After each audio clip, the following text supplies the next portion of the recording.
കുളിപ്പിക്കുന്നതിൽ ഒരുപാട് മിസ്റ്റേക്ക് നമ്മൾ വരുത്താറുണ്ട്. എന്തെല്ലാമെന്ന് നോക്കാം. ജനിച്ചുടനെ നമ്മുടെ കയ്യിൽ കിട്ടുമ്പോൾ അത്യാവശ്യം ശരീരത്തിന് മുകളിലായിട്ട് ഒരു വെള്ളപ്പാട് നിങ്ങൾക്ക് കാണാം. ഇതിന് വെർണിക്സ് കാസിയോസ എന്ന് പറയും. അമ്മയുടെ വയറ്റിലായിരിക്കുമ്പോഴേ കുഞ്ഞിന്റെ ശരീരത്തിൽ ഉണ്ടാവുന്ന ഒരു സംഭവമാണിത്.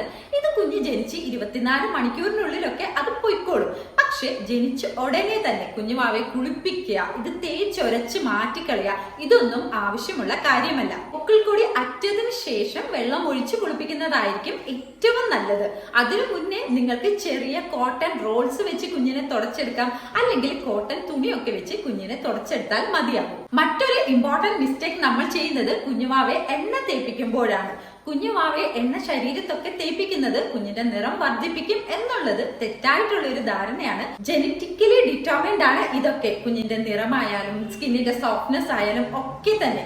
കടുകെണ്ണ ഒഴികെയുള്ള എല്ലാ എണ്ണയും കുഞ്ഞുമാവെ മസാജ് ചെയ്യാനായി